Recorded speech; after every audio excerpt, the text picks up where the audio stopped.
मैं कृष्णदत्त शर्मा दिल्ली विश्वविद्यालय से सेवानिवृत्त प्रोफेसर। यही प्रश्न पत्र जो पाश्चात्य काव्यशास्त्र का है मैं वहाँ पढ़ाता था और मेरा बल ज़्यादा इस बात पर रहता है कि छात्रों को अवधारणा स्पष्ट हो सके। इस पेपर में बहुत बड़ी कठिनाई ये है कि अवधारणा स्पष्ट नहीं होती, तो इसीलिए ये पेपर जो है बोझिल लगता है। तो आज हम इस ई पाठशाला के अंतर्गत ये कॉलरिज कविता और काव्य भाषा इस विषय पर हम चर्चा करेंगे। कॉलरिज जो हैं वो अरस्तु और लॉन्जाइनस के बाद तीसरे महान आलोचक हैं यूरोपीय परंपरा के। ये आलोचना जो है वो बहुत विरल क्षेत्र है। एक तरह से पूरे विश्व में बड़े आलोचकों की संख्या बहुत कम है। रचनाकार बहुत हैं, लेकिन जो बड़े आलोचक जो हैं उनकी संख्या बहुत सीमित है। जैसे पूरे 19वीं शताब्दी में अगर हम देखें तो दो आलोचक अंग्रेजी के हैं, एक तो कॉलरिज और दूसरे उत्तरार्ध में मैथ्यू आर्नल्ड, जबकि रचनाकारों की संख्या बहुत है। तो हमें ये ध्यान रखना चाहिए कि क्या वजह है कि ये संख्या कम है। तो एक तो आलोचक की दृष्टि जो है वो बहुत व्यापक होनी चाहिए, एक विश्व दृष्टि, माने अपने साहित्य का अध्ययन, फिर अखिल, जैसे भारत के संदर्भ में हम कहें तो हिंदी क्षेत्र के साहित्य का, जो हिंदी क्षेत्र है उससे जुड़े हुए साहित्य का अध्ययन, फिर एक अखिल भारतीय परिप्रेक्ष्य होना चाहिए कि जैसे कि बंगला है, मराठी है, और इसके बाद एक विश्व परिप्रेक्ष्य कि विश्व में क्या हो रहा है। तो इतना सारा अध्ययन। तो इसी तरह से इंग्लैंड में या फ्रांस में वहाँ ये है कि अपने देश का अध्ययन, फिर पूरे यूरोपीय क्षेत्र का अध्ययन, फिर जो है वो एक विश्व दृष्टि। तो इतना और साहित्य की समझ ये तो चाहिए ही। तो इसलिए बड़े आलोचक जो हैं वो बहुत कम हैं, और कॉलरिज जो हैं उन बड़े आलोचकों में भी उनका स्थान जो है वो बहुत बहुत ऊपर है। तो कॉलरिज जो है उन्होंने भी वर्ड्सवर्थ के साथ अपना कैरियर एक कवि के रूप में शुरू किया था, और उनकी कविताएं जो हैं कुछ जो हैं हमारे यहाँ के कवियों में तो मुक्तिबोध जैसी हैं, यानी बहुत कल्पनाशील और साथ ही यथार्थ का आधार भी लिए हुए। लेकिन जब वर्ड्सवर्थ, हमने बताया कि उनके मित्र थे, बड़े कवि भी थे, तो उनके पहले कविता संग्रह के बारे में ही कॉलरिज ने राय दी थी कि ये शेक्सपियर और मिल्टन के बाद हमारे तीसरे महाकवि हैं। तो उन्होंने फिर ये सोचा कि मैं कविता के क्षेत्र में वर्ड्सवर्थ से आगे जो है वो नहीं निकल सकता। तो फिर उन्होंने कविता का क्षेत्र एक तरह से वर्ड्सवर्थ के लिए छोड़ दिया और ख़ुद जो है आलोचना की ओर प्रवृत्त हो गए। वे बहुत अध्ययनशील भी थे। शायद ही कोई ज्ञान का क्षेत्र हो जो उनसे छूटा हो अपने समय तक का। और उन्होंने जो है वो इसी तरह से शेक्सपियर के आलोचकों में भी उनका बहुत महत्वपूर्ण स्थान है।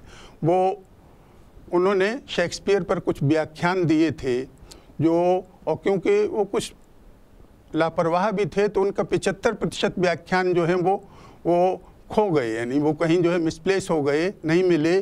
25% के आधार पर ही वे शेक्सपियर के सबसे बड़े आलोचक माने जाते हैं। उन्होंने उसके विवेचन को एक मनोवैज्ञानिक गहराई उनके चरित्रों को दी, और उनका शेक्सपियर के महत्व को उन्होंने जो है स्पष्ट किया। वो बहुत अच्छे वक्ता भी थे। जब वो बोलते थे तो कई लोग जो हैं वो उनकी ऑडियंस में, उनके श्रोताओं में बड़े बड़े हाई कोर्ट के जजेस, मिनिस्टर्स ये देखे जा सकते थे, और जाते समय वो एकदम जो है वो मंत्रमुग्ध कर देते थे। तो बहुत से लोग जाते हुए भी उनको जो है वो सुनते थे। तो उनका जो योगदान है आलोचना के क्षेत्र में वो बहुत बड़ा है, बल्कि 20वीं सदी में सबसे ज़्यादा प्रभाव कॉलरिज का है। और अपने समय में उनको उतनी गहराई से पहचाना नहीं गया, तो अपने जो सामयिक उस पर उनकी चर्चा बहुत है, लेकिन आलोचना पर जैसे मैथ्यू आर्नल्ड पर उनका उतना प्रभाव जो है वो नहीं है।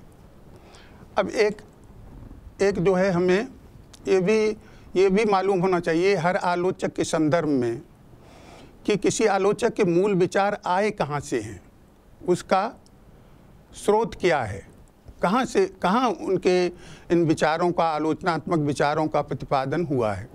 तो कॉलेज की जो आलोचनात्मक कृति है महत्वपूर्ण, वो है बायोग्राफिया लिटरेरिया। बायोग्राफिया लिटरेरिया का मतलब हुआ लिटरेरी बायोग्राफी, माने साहित्यिक जीवनी। तो इसमें एक आत्मकथात्मक भी है, ये जीवनी भी है, आलोचना भी है, दर्शन भी है, मनोविज्ञान भी है, बहुत से ये इस तरह से विषय हैं। तो कई लोगों ने इसकी इस वजह से आलोचना भी की है। उसका प्रभाव जो है वो बहुत डिफ्यूज़ है। लेकिन अगर जो हम ध्यान से देखें और कॉलेज के विचारों से परिचित हों, तो हमें इसमें इस तरह का बिखराव जो है वो नहीं मिलेगा। कॉलेज जो है वो ऑर्गेनिक रूप के पक्षधर थे। ऑर्गेनिक मतलब जैविक, आवयविक, माने कोई रूप जो है रचना पर आरोपित नहीं होना चाहिए, वो वस्तु की अंतर्योजना से स्वयं विकसित होना चाहिए, स्वयं बल्कि उगना चाहिए अपने स्वाभाविक क्रम में। यानी पहले से हम सिनॉप्सिस बना के हम या सोच कर पॉइंट्स बनाकर उस पर लिखेंगे तो वो रूप जो है मैकेनिकल हो जाएगा। तो उन्होंने इस वजह से ऐसी कृतियों की काफ़ी आलोचना की है कि जिनमें ये सृजनात्मकता नहीं है। मैकेनिकल जो है सृजनात्मकता का एकदम उल्टा है। तो वो सृजनात्मकता के पक्षधर थे। तो इसलिए उन्होंने ऐसे रूप की आलोचना की जो यांत्रिक हो। तो इसमें बायोग्राफिया लिटरेरिया में जो रूप है वो उस यांत्रिक रूप से पहले से व्यवस्थित उतना सामान्य पाठक को नहीं दिखाई देगा। इसीलिए ये उनकी आलोचना कृति कुछ कठिन भी लगती है, उसमें बिखराव लेकिन जो इनकी पद्धति को समझता है उसमें अंतर्दृष्टियों का भंडार मिलेगा। उनकी एक मंशा ये थी कि जो दर्शन और मनोविज्ञान की उपलब्धियां हैं उन्हें आलोचना में लागू किया जा सके। ये एक मूल विचार एक जैसे रिदम के रूप में, लय के रूप में उनके मन में था। तो जो बायोग्राफिया लिटरेरिया में जो आरंभिक आधा भाग, आरंभिक 12 चैप्टर ये जो हैं दर्शन से संबंधित हैं। फिर 13वां चैप्टर ये कल्पना पर है। और बाद के उत्तरार्ध के जो चैप्टर्स हैं उनमें एक चैप्टर जो है शेक्सपियर की आलोचना पर है, व्यावहारिक आलोचना पर, वो व्यावहारिक आलोचना से संबंधित हैं। और बाकी 10-11 चैप्टर जो हैं वर्ड्सवर्थ की जो है उन्होंने आलोचना जो है की है। तो एक तरह से जो विचार उनके मन में था वह इस पुस्तक में भी उभरा है कि पहले दर्शन, बीच में कल्पना का संबंध दर्शन और साहित्य दोनों से है। तो एक तरह से कल्पना जो है सेतु का काम करती है साहित्य को और दर्शन को जोड़ने का। यही एक विचार उनके मूल में था। तो उन्होंने इसको मैकेनिकली लागू नहीं किया, वो स्वतः उभरा। पहले वो जो है इस किताब को एक 13वें चैप्टर तक ही रखना चाहते थे, लेकिन फिर क्योंकि वर्ड्सवर्थ ने जो प्रश्न उठाए थे उनका जवाब देने के सिलसिले में वो पुस्तक बढ़ती गई। और ये अच्छा ही हुआ, क्योंकि जो व्यावहारिक आलोचना है वो ज़्यादा मूल्यवान है, ज़्यादा जो है उनकी। तो जो सैद्धांतिक आलोचना है, जो दर्शन से संबंधित मैटर है, वो कुछ कठिन भी लग सकता है। लेकिन ये व्यावहारिक आलोचना से, क्योंकि जो आलोचक है दोनों जब तक पक्ष नहीं होंगे तब तक महान आलोचक नहीं हो सकता। सैद्धांतिक और व्यावहारिक आलोचना दोनों का संतुलन उसमें चाहिए। जैसे अंग्रेजी में आई रिचर्ड्स हैं तो उनका थ्योरी है, सैद्धांतिक है, तो बड़े आलोचकों में नहीं है, या केवल जो है तो दोनों, जिनमें तो ये ऐसे आलोचक हैं जिनमें ये दोनों पक्ष हैं। और मुख्य बात ये है कि इनकी जो बायोग्राफिया लिटरेरिया है भले ही उतनी व्यवस्थित न हो, लेकिन अंतर्दृष्टियों का कोश है, और इन अंतर्दृष्टियों की वजह से ही उन्हें महान आलोचक माना जाता है। तो ये हमने जैसे बताया, ये ऐसी रचना है बायोग्राफिया लिटरेरिया कि जिसे समझना भी कठिन है और छोड़ना और भी ज़्यादा कठिन है, और इसीलिए इसे जो है एक महान कृति की संज्ञा जो है वो दी गई है।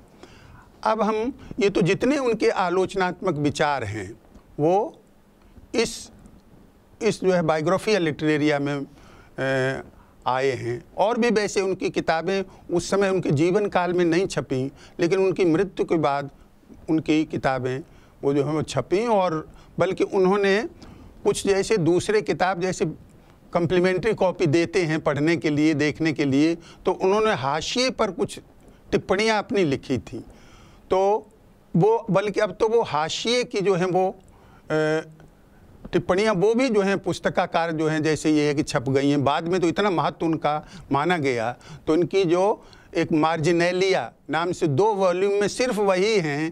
तो एक उस समय के एसेइस्ट थे चार्ल्स लैम्ब, वो कहते थे कि अगर जो कॉलरिज कोई किताब मांगे पढ़ने के लिए तो ज़रूर दो, क्योंकि वो जब वापस करते हैं तो वो पहले से ज़्यादा मूल्यवान होकर सामने आती है। तो इसमें पहले हम इसमें अब उनके काव्य के बारे में, कविता के बारे में उनकी क्या धारणा थी, इसको हम थोड़ा सा बताएंगे। कविता के बारे में तुम लोगों ने जैसे वर्ड्सवर्थ के विचार पढ़े हैं, तो वर्ड्सवर्थ के विचार कॉलेज के विचारों के सामने बड़े सीधे सपाट लगते हैं। सीधे उन्होंने कहा कि कविता तीव्र मनोवेगों का सहज उच्छलन है। ये है इनमें, ये कॉलेज में ये है कि बहुत संश्लिष्टता है इनमें, क्योंकि जिसका ज्ञान का आधार जितना ज़्यादा पुख्ता और मजबूत होगा, जितना ज़्यादा होगा उतनी ही उसके विचारों में संश्लिष्टता ज़्यादा होगी। तो बात उन्होंने भी वही कही करीब कि जो है भाव को केंद्रीयता कॉलेज ने भी प्रदान की, लेकिन उन्होंने जो कुछ कहा उसमें संश्लिष्टता ज़्यादा है।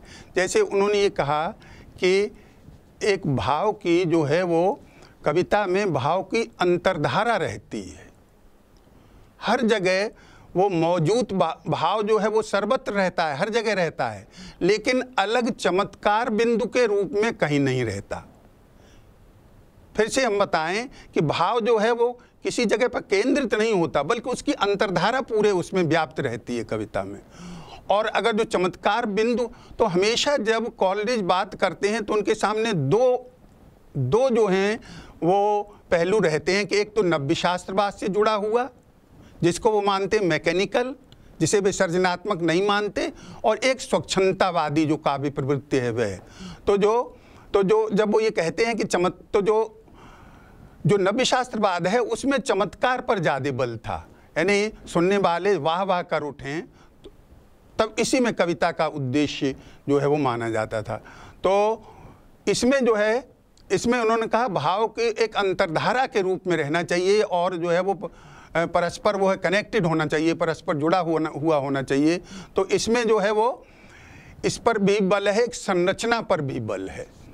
तो ये जो है चमत्कार बिंदु के रूप में न हो, उसमें अंतर्धारा हो और वो परस्पर संबद्ध हो, इसमें उनका बल संरचना पर है। और संरचना पर कॉलेज ने बहुत बल दिया है कि जो कविता है या कोई भी रचना है उनमें एक संरचनात्मक संबंध होना चाहिए, परस्पर संबद्ध होना चाहिए। और हम उदाहरण दें जैसे अपने यहाँ से, जैसे निराला का और पंत का, तो निराला में ये संरचनात्मकता है, आवयविकता है। स्वयं निराला ने अपनी कविताओं का जो विश्लेषण किया है उसमें उन्होंने ये बताया है कि आप पंत जी की कविताओं को आप अलग अलग उनके पद्यों को भी समझ सकते हैं और आपके बोध में कोई अंतर, लेकिन मेरी कविता की एक भी पंक्ति को पूरी कविता के संदर्भ को ध्यान में रखे बिना नहीं समझ सकते। तो इसमें ऐसे ही जो है, तो इसका मतलब एक जो कविता संरचना में क्या है, उसका एक तार्किक आधार होता है। तो जो तर्क संगत ढंग से सोच नहीं सकता वह अच्छा कवि नहीं हो सकता। एक जगह जैसे निराला का जो प्रसिद्ध निबंध है पंत जी और पल्लव, उसमें ये विचार जो हैं वो आए हैं। तो उन्होंने एक जगह कहा कि एक पंक्ति पंत जी की ली, झर गई कली। फिर उन्होंने उसकी आलोचना की कि ये सुनने में तो भले ही ठीक लगती हो, लेकिन इसका तार्किक आधार दूषित है। कली कैसे झर सकती है? कली का डंठल तो बहुत मजबूत होता है। फूल जो है, जब फूल बन जाए तो फूल झड़ गया, ये तो चीज़ एक तार्किक लगेगी, लेकिन कली का झरना ये तार्किक नहीं है। तो इसमें एक तार्किक असंगति है, तो तार्किक आधार इसका पुष्ट नहीं है। तो इसी तरह उन्होंने एक जगह पंत जी ने लिखा कि जैसे जो पेड़ जो हैं उनके जो पत्ते जो हैं, तो पेड़ जैसे उनके नीचे झांक रहे हैं, नीचे ऊपर आसमान की ओर झांक रहे हैं। तो इसमें उन्होंने कहा कि झांका हमेशा ऊपर से नीचे की ओर जाता है, आसमान की ओर ताका बेशक जाता हो, झांका नहीं जाता। तो तार्किक आधार, तो ये जो संरचना है वो उसमें इस तार्किकता का एक सर्वोत्तम निदर्शन होती है। वैसे भी बोलने में रहनी चाहिए तार्किकता, संरचना में तो कई तरह से, क्योंकि संरचना एक तरह की रिलेशनशिप है। तो इसका मतलब क्या है कि जो रचना है, कोई भी कविता है, तो उसके कुछ अंग हैं, उसके कुछ घटक हैं। तो वो घटक जो हैं परस्पर जुड़े हुए होने चाहिए, और हर घटक का पूरी कविता से, पूरी रचना से भी संबंध होना चाहिए। तो संरचना में दो तरह का संबंध जो है वो शामिल है। एक तो घटकों का पारस्परिक संबंध, हर घटक दूसरे घटक से जुड़ा हुआ हो, और फिर हर घटक का पूरी इकाई से, संपूर्णता से संबंध हो, जैसे पूरी कविता से संबंध हो। तो जो और बड़े रचनाकार हैं, जैसे मानो शेक्सपियर हैं, कालिदास हैं, तुलसीदास हैं, इनमें तो उनके संपूर्ण साहित्य में ये संबंध होता है। माने ये जो है, अगर जो आप उनकी जैसे एक पंक्ति को पूरी कविता को पढ़े बिना नहीं समझ सकते, इसी तरह एक कविता को उनको संपूर्ण कविताओं को पढ़े बिना नहीं समझ सकते, इसी तरह एक पुस्तक को उनकी संपूर्ण रचना संसार को दृष्टि में रखे बिना नहीं समझ सकते। तो एक तरह से उनकी रचनाएं एक समन्वित व्यक्तित्व का प्रतिफलन होता है। समन्वित व्यक्तित्व का मतलब उसमें उसकी वैचारिकता में जो है शुरू से ही एक तरह की तार्किकता है। ये तो जो इनके जो विचार हैं, कॉलेज के जो विचार हैं, उनमें इस संरचना पर जगह जगह बल दिया गया है। अब हम उनकी कविता की परिभाषा लेंगे और उसमें आप देखेंगे कि इसी संरचनात्मकता पर इसमें भी बल है, और आप देखेंगे कि ये ज़्यादा संश्लिष्ट है, ज़्यादा उसमें जटिलता है, लेकिन वो ज़्यादा यथार्थ भी है। क्योंकि धीरे धीरे जैसे ही ज्ञान बढ़ता है, हमारे संश्लिष्टता भी उसके अनुरूप जो है वो बढ़ती जाती है। तो अगर जो ऐसा साहित्य नहीं है जो हमारे मन को तुष्ट कर सके, जो जिसमें हमारे मन की संश्लिष्टता के अनुरूप हो, तो हमें वो प्रभावित नहीं करता। इसीलिए अगर जो आप कोई पुरानी फिल्म देखें 50 साल पहले की, तो बड़ा उसमें ठहराव सा लगता है, उसमें गति नहीं लगती, इसलिए वो हमें आकर्षित नहीं करती, क्योंकि उनकी तुलना में हमारे जो मानसिकता जो है ज़्यादा संश्लिष्ट हो चुकी है, और ज्ञान के विस्तार के साथ साथ ये संश्लिष्ट होती जाती है। तो इसका प्रतिफलन इनके काव्य संबंधी विचारों में भी है। अब मैं इनकी जो कविता की परिभाषा है वो कोट करूँगा, और इसे सुनते समय आप वर्ड्सवर्थ की परिभाषा को भी ध्यान में रखिए कि उन्होंने जो दी है और क्या इनमें अंतर है, किस तरह इन दोनों की अभिव्यक्ति में और साथ ही उनकी संश्लिष्टता में क्या अंतर है। तो उन्होंने परिभाषा देते हुए लिखा कि कविता रचना का वह प्रकार है जो वैज्ञानिक कृतियों से इस अर्थ में भिन्न है कि उसका तात्कालिक प्रयोजन आनंद है, सत्य नहीं। साथ ही रचना के अन्य सभी प्रकारों से उसका अंतर यह है कि उसमें पूरी रचना से वही आनंद प्राप्त होगा जो उसके हर घटक से प्राप्त होने वाले आनंद के अनुरूप हो। तो उन्होंने अब इसमें ये देखें कि दोनों के प्रयोजन के आधार पर कविता की परिभाषित किया है कि एक तो पहले वाक्य में ये बताया है कि कविता का जो है और विज्ञान का, इन दोनों की तुलना की है कि इनका तात्कालिक प्रयोजन क्या है। तो कविता का तात्कालिक प्रयोजन है आनंद और विज्ञान का तात्कालिक प्रयोजन है सत्य। तो अन्य प्रयोजन जो है कविता का ये भी हो सकता है, ज्ञान प्रदान करना भी हो सकता है, लेकिन वो उसका तात्कालिक प्रयोजन नहीं है। इसी तरह से विज्ञान का प्रयोजन जो है आनंद प्रदान करना भी हो सकता है, क्योंकि जब तक वैज्ञानिक भी अपने काम में जब तक रस नहीं लेगा, जब तक उसे आनंद ना आए, लेकिन उसका तात्कालिक प्रयोजन ये नहीं है। तो उन्होंने विज्ञान में और कविता में ये फ़र्क किया कि कविता का तात्कालिक प्रयोजन है आनंद, विज्ञान का तात्कालिक प्रयोजन है सत्य। तो फिर जो है दूसरे भाग में इसके में परिभाषा के उन्होंने ये कहा कि कविता हैं और जो अन्य विधाएं हैं साहित्य की, उनमें क्या अंतर है।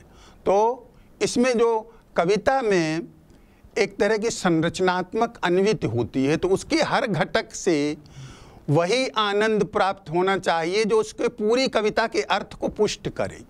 तो इसमें भी बल जो है संरचना पर बल है कि वो परस्पर संरचनात्मक रूप से संबद्ध होने चाहिए। उसके घटक ये नहीं कि कोई किधर जा रहा है कोई किधर जा रहा है, उसमें बिखराव ना हो। वो जो है उसके घटक उसके उनमें अन्वित हो, एक जो है समग्र अर्थ को पुष्ट करें, ये जो है उनमें ये विशेषता होनी चाहिए। तो अन्य जो विधाएं हैं जैसे उपन्यास है, कहानी है, उसमें क्योंकि बड़ी रचना होती है तो वो उसमें उतनी तार्किक संगति नहीं होती।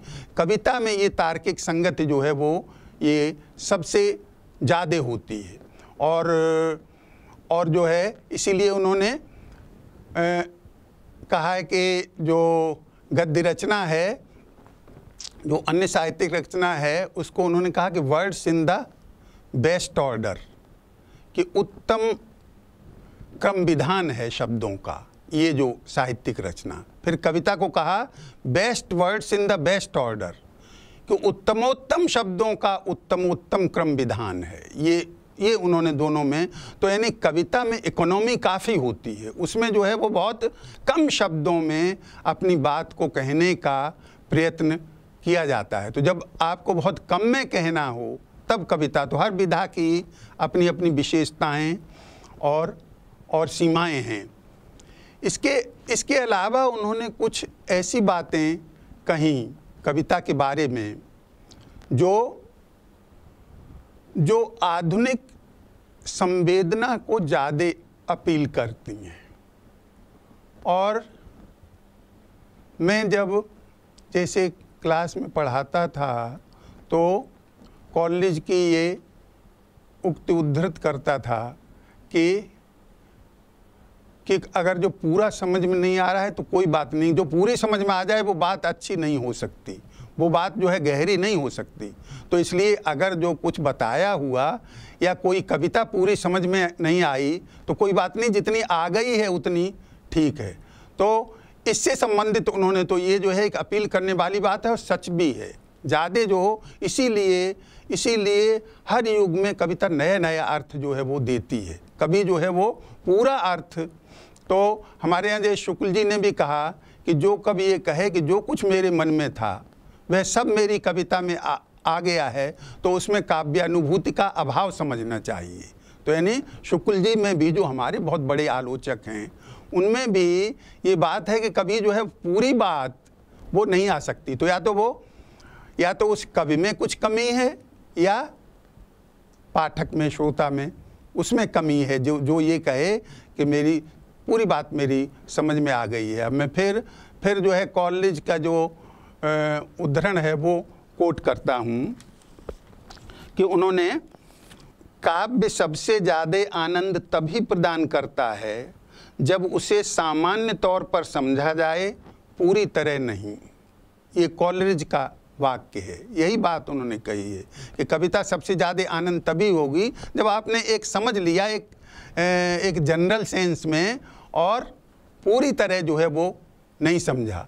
तो ये पूरी तरह समझना कविता को ज़रूरी नहीं है। इसीलिए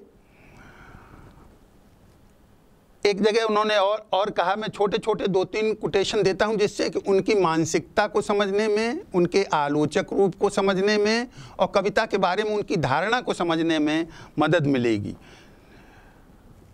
एक उन्होंने लंबी कविता के बारे में कहा कि लंबी कविता पूरी की पूरी कवित्वपूर्ण नहीं हो सकती और न होनी चाहिए।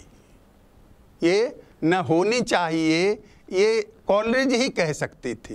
ये बहुत उन्होंने गहरी बात छोटे से वाक्य में कही कि लंबी कविता पूरी कवित्वपूर्ण नहीं हो सकती और होनी भी नहीं चाहिए। क्योंकि कवित्व से क्या मतलब है? कवित्व से मतलब है जैसे एक तरह से प्रगीतात्मकता, कि जो कवित्व का आधार। तो ज़्यादातर लंबी कविता में काफ़ी वैरायटी चाहिए कि वो वर्णन करने में भी सक्षम हो, कवि वर्णनात्मकता भी हो, उसमें जो है वो नाटकीयता भी हो। तो इसलिए लंबी कविता में, क्योंकि जो कवित्वपूर्ण अंश तभी अपील करेगा जब पहले थोड़ा सा वैसा हो वर्णनात्मक जो कवित्वपूर्ण नहीं है, बाद में जब कवित्वपूर्ण अंश आता है तब वो हमें चमत्कृत करता है। और वैसे भी कोई जो चरम स्थिति है कवित्व की, प्रगीत जो है एक तरह से चरम स्थिति है, तो वो एक लगातार जारी नहीं रह सकती, वो हमेशा जो है उसमें उतार आएगा ही। आप एवरेस्ट पे पहुंच गए हैं तो उससे फिर नीचे ही आएंगे। और तो इसी तरह से, तो इसीलिए बहुत से रचना, स्वयं शुक्ल जी ने जैसे कामायनी के बारे में लिखा कि ये कामायनी जो है वो प्रबंध काव्य नहीं है। प्रबंध काव्य में तो एक प्रबंधत्व तो होता है, परस्पर संबद्ध होने चाहिए उसके वो एक दूसरे से। तो उन्होंने कहा कि ये जो है वो कई प्रगीतों का जोड़ है, ये विभिन्न प्रगीतों को जोड़ कर बनाई हुई कृति है। वो प्रगीतों का वो जो है वो महाकाव्य जो है वो नहीं है। क्योंकि जो भावुकता की या संवेदनात्मक तीव्रता की निरंतरता को कायम नहीं रखा जा सकता। तो ये भी बात उन्होंने छोटे वाक्य में किसी ने पहले नहीं कही थी जो उन्होंने कही, और ये भी आधुनिक जो पाठक है इसको बहुत अपील करती है। फिर उन्होंने कहा ये फिर इसमें संरचनात्मकता पे बल है, बीच बीच में उनके में ये वाक्य आते हैं, तो इसलिए ये अंतर्दृष्टियां हमें चमत्कृत करती हैं। उन्होंने कहा कि एक सुगठित रचना के सभी अंग अनिवार्य रूप से अपने से अधिक महत्वपूर्ण या प्रमुख अंगों में समाहित होने चाहिए। इसमें उसी संरचनात्मकता पर बल है कि रचना के सभी अंग अपने से ज़्यादा महत्वपूर्ण अंगों में समाहित होने चाहिए। इसका मतलब जो रचना के मानो 10 घटक हैं उनमें भी एक पूर्वापर क्रम है, कौन सा घटक ज़्यादा महत्वपूर्ण है, तो जो कम महत्वपूर्ण है वो अपने से ज़्यादा महत्वपूर्ण में समाहित हो। ये उन्होंने जो है वो ये कहा। तो इससे हमें कुछ अंदाज उनकी मानसिकता का और उनकी कविता के बारे में उनके विचारों का जो है वो पता जो है वो चलता है। तो एक तो जो घटक हमने बार बार जोर दिया है वो संरचनात्मकता, उनकी आलोचना में संरचनात्मकता और इतिहास इन दोनों का संयोग है। और फिर कल्पना, सृजनशीलता, 3 चीज़ों का मानिए। सृजनशीलता पर भी हम चर्चा करेंगे, लेकिन ये 3 चीज़ें इनकी, और अब भी जब भी आलोचना की चर्चा होगी, अब भी होती है, इन 3 के बिना महान न रचना हो सकती है और न आलोचना हो सकती है। खाली संरचना तो जड़ है, उसमें एक तरह का ठहराव है, वो एक तरह से रूपवाद जैसा है। लेकिन गति किससे आएगी? संरचना में गति जो है आती है, वो आती है इतिहास से। तो संरचना प्लस इतिहास प्लस सृजनशीलता, इससे बड़ी रचना की सृष्टि होती है। उन्होंने भी ये प्रश्न उठाया कि कवि किसे कहते हैं, जैसे वर्ड्सवर्थ ने उठाया था उसी तरह से। तो इनके सभी विचारों में किसी न किसी रूप में ये संरचनात्मक संबंध और सृजनात्मक संबंध, आवयविक संबंध ये आएगा। तो उन्होंने ये कहा कि कवि जो है वो हमारी संपूर्ण आत्मा को गतिशील करता है। जिन्होंने मुक्तिबोध को पढ़ा है वो बार बार ये कहेंगे, मुक्तिबोध ने इस बात को बार बार रिपीट किया है, कि बार बार इसको दोहराया है कि अच्छा रचनाकार जो है वो पाठक की संपूर्ण किसी एक अंश को नहीं बल्कि संपूर्ण आत्मा को वो आलोड़ित करता है। मैं इनका फिर जो है उनके कॉलेज के शब्द पढ़ता हूँ पहले और फिर जो है उनको उद्धरण देता हूँ कि उन्होंने कवि को किस रूप में परिभाषित किया है। कवि के बारे में वर्ड्सवर्थ की भी और कॉलेज की भी धारणा जो है वो काफ़ी ऊंची है। हालांकि वो लोकतांत्रिक विचारों से प्रभावित थे और कवि में और सामान्य व्यक्ति में अंतर उतना नहीं मानते, लेकिन फिर भी वो कवि को काफ़ी महत्व देते हैं कि वो जो है सामाजिक परिवर्तन में एक महत्वपूर्ण उपकरण की भूमिका निभा सकता है। वो ऐसा जो है वो समझते हैं। ये उन्होंने लिखा, अपने आदर्श रूप में कवि मानव की संपूर्ण आत्मा को गतिशील करता है और ऐसा करते समय वह उसकी शक्तियों को उनके सापेक्षिक मूल्य और गरिमा के अनुरूप एक दूसरे के अधीन रखता है। कि एक तो संपूर्ण आत्मा को गतिशील करता है और दूसरे जो है वो उनके सापेक्षिक मूल्य के अनुसार, सापेक्षिक महत्व के अनुसार वो एक दूसरे के अधीन रखता है, उसके विभिन्न अंशों को, उसके विभिन्न घटकों को। यहाँ भी बल जो है वो संरचना पर है और एक तरह से विविधता पर बल है कि जो औद्योगिक क्रांति के बाद जो नया पाठक वर्ग आ रहा था, इससे पहले जो नव्य शास्त्रवादी दौर में जो पाठक वर्ग था उसमें तो उस समय के जो आलोचकों ने ज़्यादा ये कहा है कि ऐसी कविता अच्छी है जिसकी सबके हृदय में टंकार सुनाई दे, जिसकी सबके हृदय में एक जैसी प्रतिक्रिया हो। लेकिन जब ये पाठक वर्ग में जब विविधता आई, औद्योगिक क्रांति से बहुत पाठक वर्ग बढ़ा और उसमें जो है वो पहले तो एक उच्च वर्ग ही, विशिष्ट वर्ग ही सांस्कृतिक कर्मों से जुड़ा हुआ था। जब ये आया तब ये है कि इस विविधता की आकांक्षा कॉलरिज की आलोचना में बहुत है कि जब तक साहित्य में विविधता नहीं होगी तब तक ये विविध क्षेत्रों से, विविध संदर्भों से आने वाले जो पाठक को जो है वो प्रभावित जो है वो नहीं कर सकेगा। तो उन्होंने और विविधता के साथ साथ उन्होंने फिर जो है वो एकता पर भी बल दिया। एकता पर इसलिए कि बिना एकता के वो कोई समन्वित प्रभाव नहीं पड़ेगा। समन्वित प्रभाव के लिए रचना में चाहिए एकता पर बल और जो है उसमें विविधता भी होनी चाहिए। तो विविधता के साथ साथ एकता, एकता के साथ साथ विविधता, इन दोनों चीज़ों पर तो आप ये देखेंगे कि बराबर जो हैं कॉलेज जो बातें कह रहे हैं वो हम अगर जो ध्यान से देखें तो ऐसी कठिन भी नहीं है कि हमारे पाठक को अपील भी करेंगी अगर जो हम उसकी बातें को समझते हैं। तो खाली जो एक तरफा बात जो है वो ठीक नहीं है। एक उन्होंने जो है वो उन्होंने ये अंग्रेजी आलोचना में द्वंद्वात्मक पद्धति को भी लागू किया और बल्कि जो है वो हेगल से पहले, ज़्यादातर हेगल को माना जाता है द्वंद्वात्मकता का जो है उद्भावक, लेकिन कॉलरिज ने उससे कुछ पहले ही द्वंद्ववाद को बराबर जो है अपनी आलोचना में लागू किया। और जब हम कल्पना के बारे में बताएंगे अभी अगले पाठ में, तो उसमें जो है इस द्वंद्वात्मकता पर उन्होंने बहुत बल दिया है। और जो भी बड़ी रचना बिना इस द्वंद्ववाद के हो ही नहीं सकती।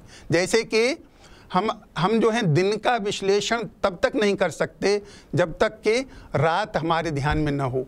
तो इसीलिए अंधकार जो है वो तब अपील करे, रोशनी जो है या प्रकाश तब जो है वो अर्थ देगा जब अंधकार। तो दोनों पक्ष मिलकर एक संपूर्ण इकाई को बनाते हैं। तो एक उनका योगदान ये है कि उन्होंने इस द्वंद्ववाद को, जो एक वैचारिक प्रत्यय था, जो एक वैचारिक अवधारणा थी, उसको उन्होंने अपनी जो है वो आलोचना में लागू किया। शेक्सपियर की आलोचना करते समय, वर्ड्सवर्थ की आलोचना करते समय उन्होंने इस द्वंद्ववाद के, तो ये बड़ा कठिन काम है, क्योंकि विचार बहुत से लोग कह देते हैं, विचार के स्तर पर बातें कह देते हैं, ये करना चाहिए, लेकिन व्यावहारिक जीवन में या व्यावहारिक लेखन में वो उसको लागू नहीं कर पाते। वर्ड्सवर्थ के संदर्भ में हमने बताया था कि उसने काव्य भाषा के बारे में बड़ी बड़ी बातें कही हैं, लेकिन जब वे स्वयं कविता रचने पर आते हैं तो उनकी जो महान कविताओं में वो विचार व्यावहारिक रूप में उतरते हुए नहीं दिखाई देते। कॉलेज में एक ये है कि उन्होंने एक जो बातें कही हैं वो बड़ी जटिलता लिए हुए हैं, लेकिन उस जटिल बातों को भी उन्होंने बड़े सहज रूप में अपनी व्यावहारिक आलोचना में लागू किया है। तो जो है फिर हमने ये कहा कि जो एकता पर बल दिया है, और ये एकता जो है उन्होंने कहा ये जैविक एकता होनी चाहिए। जैविक का मतलब ऑर्गेनिक, और एक है यांत्रिक। तो उनके सामने ये यांत्रिक और जैविक ये दोनों प्रत्यय हैं। तो जैविक का मतलब है, उसमें जैविक में ये है कि अगर जो वो उसमें जो विभिन्न घटक हैं इस तरह से जुड़े हुए रहते हैं कि अगर जो आप किसी घटक को निकाल दें उसमें से, तो बाकी पूरा इकाई जो है उससे प्रभावित होगी।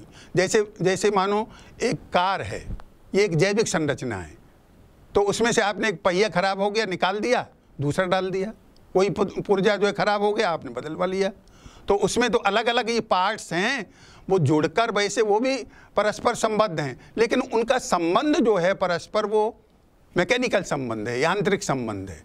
और कविता का संबंध जो है वो इसमें विभिन्न घटकों का संबंध यांत्रिक संबंध नहीं होता, वो जैविक संबंध होता है। मनुष्य जो है वो जैविक इकाई है। इसके जैसे वो ये नहीं करता कि हाथ जाके निकाल के टांग दे कहीं और फिर दूसरे दिन लगा ले। तो अगर वो जो है हाथ अगर जो कट जाएगा तो एक तो उसका दूसरे हाथ का भी एफिशिएंसी प्रभावित होगी। जैसे एकलव्य का अंगूठा काट दिया था, तो उससे क्या है कि बाकी उंगलियां भी उतनी कौशल से काम नहीं कर सकती थी, बल्कि एक हाथ का दूसरे हाथ का संबंध भी, बल्कि फिर पूरे व्यक्तित्व को भी प्रभावित करेगा। तो जो जैविक संबंध है, तो इसका मतलब क्या हुआ कि रचना में आप किसी शब्द को भी आप निकाल के बदल नहीं सकते। वो जो अच्छी रचना जिसमें ऑर्गेनिक संबंध है, आप उसको जो है, तो एक इनके एक शिष्य, इनके एक टीचर थे जेम्स बेयर, उनकी शिक्षाओं का काफ़ी प्रभाव वर्ड्सवर्थ पर था, और उसके आधार पर उन्होंने 2 सूत्र जो हैं वो निकाले थे, जो भाषा के संबंध में, काव्य भाषा के संबंध में। वो भी मैं तुम्हें जो है वो ये पढ़कर सुनाता हूँ अभी, कि 2 सूत्र उन्होंने ये निकाले थे। पहला जो है वो ये कि जो कविता हमने पढ़ी भर नहीं है, वरन अधिकतम आनंद के साथ जिसे हम बार बार पढ़ना चाहते हैं, उसी में सच्ची प्रभाव क्षमता है, और वही सही मायनों में कविता कहलाने के योग्य है। पहला ये कि जिस कविता को हम बार बार पढ़ना चाहें वही वास्तव में अच्छी कविता है। दूसरा, जिन काव्य पंक्तियों को उनके अर्थ में कोई कमी लाए बिना उसी भाषा में दूसरे शब्दों में अनुदित किया जा सके, वहाँ तक वे काव्य भाषा की दृष्टि से सदोष हैं। तो अगर जो आप किसी कविता की पंक्तियों को अपने ही भाषा के दूसरे शब्दों में कहें, तो समझ लो वो कविता सदोष है, नहीं कही जा सकती, वो उन्हीं शब्दों में कही जा सकती है। तो उनका कहना ये था कि आप जो महाकवि है, जो बड़ा रचनाकार है, उसके शब्द को बदलने की कौन कहे, उसके शब्द के स्थान को भी आप जो हैं वो नहीं बदल सकते। इसके बाद कॉलेज ने एक ये प्रश्न उठाया कि भाई अच्छी कविता की विशेषताएं क्या हैं, किसे हम अच्छी कविता कहेंगे। तो उन्होंने फिर ये कहा कि बजाय हम ये कहें कि पहली विशेषता ये है, दूसरी विशेषता ये है, इसके बजाय ये ज़्यादा ठीक होगा कि हम कोई कविता लें, उसका विश्लेषण करें, और उससे जो विशेषताएं सामने आएं वो अच्छी कविता की विशेषताएं होंगी। तो उन्होंने शेक्सपियर की कहा, शेक्सपियर से अच्छा उदाहरण और कौन हो सकता है। तो शेक्सपियर की 2 पंक्तियां उन्होंने, एक चैप्टर उनका है 15वां चैप्टर बायोग्राफी लिटरेरिया का, तो उसमें उन्होंने उन 2 पंक्तियों का विश्लेषण किया और उन्होंने कहा कि हम उसके जो श्रेष्ठ रचनाएं हैं उसकी पंक्तियां नहीं लेते, बल्कि बिल्कुल आरंभिक, जब शेक्सपियर 26-27 साल का था उस समय जो उसने कविताएं रची थी उनमें से 2 पंक्तियां उसने ली और ये कहा कि अगर जो कोई महाकवि है, महान रचनाकार है, तो बीज रूप में उसके वो विशेषताएं आरंभ से ही होती हैं। तो उन्होंने उस 2 पंक्तियों का विश्लेषण किया और विश्लेषण करने के बाद उसने निष्कर्ष जो है वो निकाला कि क्या क्या जो है अच्छी कविता की जो हैं वो विशेषताएं हैं। तो इसमें उसने एक तो जो है वो ये कहा, ये उसने 4 विशेषताएं उसमें से निकाली कि एक तो उसमें है कि उसमें एक संगीतात्मक माधुर्य होता है, उसमें अच्छी कविता में जो संगीतात्मक माधुर्य की जो है पूर्णता होती है। उसके शब्द हैं परफेक्ट स्वीटनेस ऑफ वर्सिफिकेशन। तो पहले उसने एनालाइज किया और पहले उसने विश्लेषण किया और विश्लेषण के बाद ये निष्कर्ष जैसे सहज रूप में निकलता चला आ रहा है कि उसमें जो है वो एक जो है वो संगीतात्मक जो है वो माधुर्य होता है। उसका ही वाक्य सुनाते हैं, फिर हिंदी में बताते हैं कि one who has no music in his soul can not be a genuine poet, कि जिसके हृदय में आत्मा का संगीत नहीं है वो अच्छा कवि नहीं हो सकता। ये जो है एक शेक्सपियर के नाटक में ये लाइन इस तरह की आई है मिलती जुलती, उसी के आधार पे उसने ये पंक्ति जो है वो कही। एक तो पहली विशेषता बताई छंद रचना का उत्कृष्ट माधुर्य, अंग्रेजी में उसके शब्द हैं परफेक्ट स्वीटनेस ऑफ वर्सिफिकेशन। दूसरी बताई कि जो अपनी व्यक्तिगत परिस्थितियों से सर्वथा दूरवर्ती विषयों का चयन, मैं आपको पहले वो बात बताए दे रहा हूं और फिर उसका विश्लेषण कर रहा हूं। कॉलेज ने पहले विश्लेषण किया है और अंत में वो निष्कर्ष के रूप में वो बात आई है कि जो कवि जो विषय ले वो उसकी व्यक्तिगत परिस्थितियों से जुड़ा हुआ नहीं होना चाहिए और जितना ही वैयक्तिकता उसमें होगी उतना ही वो काव्य की दृष्टि से कमज़ोर होगी या उसमें कवि को कठिनाई ज़्यादा आएगी निर्वैयक्तिक बनाने में। तो या तो जो है वो अगर जो अपना व्यक्तिगत लिया तो बहुत असाधारण प्रतिभा चाहिए कि अपनी वैयक्तिक उस चीज़ को भी निर्वैयक्तिक रूप में पेश कर सके। एक उसने कहा कि एक चित्रकार था और वो चित्रकार जो है वो चित्रकार क्या मूर्तिकार था, तो उसने मूर्ति एक बनाई तो बहुत से देखने आ रहे थे दर्शक, तो दर्शक देख रहे थे और कुछ चर्चा कर रहे थे, तो कहा कि इसकी मूर्ति की जो है टांगें तो बहुत अच्छी हैं, बहुत सुंदर है, लेकिन उसके अनुरूप उसका ऊपरी ढांचा जो है वो नहीं है। मूर्तिकार बहुत बड़ा था, तो उसमें चर्चा कर रहे थे। तो जो चर्चा करते समय उसी समय उसकी पत्नी निकल के आई कि मेरे जो है वो पति की प्रशंसा हो रही है। तो वो आकर ये कहा कि आप ये मूर्ति देख रहे हैं जो मेरी पत्नी बनाई है, इसकी प्रशंसा कर रहे हैं, इसमें मॉडल में ही थी। तो वैसे ही श्रोता एकदम समझ गए कि ऊपर का जो है भाग जो है वो ठीक क्यों नहीं बन पाया, क्योंकि वो व्यक्तिगत तौर पे उससे जुड़ा हुआ था। इससे जो है वो उसका चेहरा मोहरा और जो ऊपरी हिस्सा जो है उसके टांगें उसने तो अपनी ऑब्जेक्टिवली बनाई अच्छी, लेकिन वो उतना तालमेल जो है वो, तो फिर दर्शकों ने एकदम कि ठीक है हमको अपने प्रश्न का उत्तर जो है वो मिल गया। इसमें तो व्यक्तिगत भावों से जुड़ी हुई ये चीज़ जो है वो नहीं। जो दूसरी उसने ये बताई, तीसरी उसने विशेषता बताई कि एक जो है इसमें केंद्रीय भाव होना चाहिए, ए प्रिडोमिनेंट पैशन। जितने भी भाव, उसमें कई भाव आ सकते हैं, विभिन्न भाव आ सकते हैं, लेकिन वो विभिन्न भाव एक केंद्र से जुड़ने चाहिए। तो इसमें भी एक संरचनात्मकता पर बल है कि विभिन्न उसके घटक हैं, ये नहीं कि घटक अपनी अपनी दिशाओं में उसको खींच रहे हैं, वो सब जाकर उसको जो मूल भाव है उसको पुष्ट करने चाहिए, उसके प्रभाव को गहरा बनाने में सहायक हों। चाहे वो विरोधी भाव भी हो सकता है। मान लीजिए कि हास्य है और शोक है, इन दोनों को भी कोई ला सकता है, लेकिन उससे शोक के भाव को बल मिलना चाहिए। चौथा उसने ये बताया कि एक गंभीरता और ऊर्जस्विता, उसमें depth and energy of thought, ये उसने बताया। इसको उसने काफ़ी दूर तक एक्सप्लेन किया है कि जो डेप्थ जो अच्छी कविता में, और इसी में ये उसका बहुत मशहूर वाक्य जो आया है कि no man was ever yet a great poet without being at the same time a profound philosopher, कि बिना गंभीर दार्शनिक हुए अभी तक कोई महान कवि नहीं हुआ। तो जब तक उसमें डेप्थ नहीं है विचार की, तब तक वो महाकवि जो है वो नहीं हो सकता।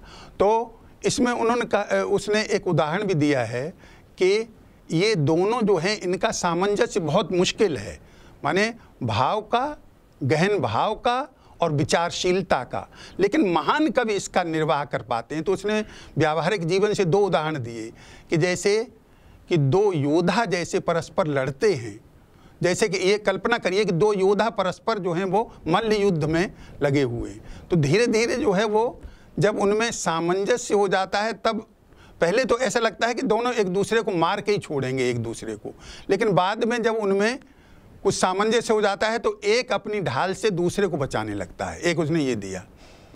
फिर उसने एक उदाहरण दिया दो पहाड़ी नदियों का, कि पहाड़ी नदियों में अगर जो आपने देखी हो तो बहुत जो है वेग होता है, और ख़ासतौर बरसात में तो एकदम ऐसे लगता है कि अगर जो दोनों नदियां मिलें तो जैसे एक दूसरे का अस्तित्व उन्हें स्वीकार नहीं है, कि एक दूसरे को बिल्कुल नेस्त नामूद करके जैसे दम लेंगी।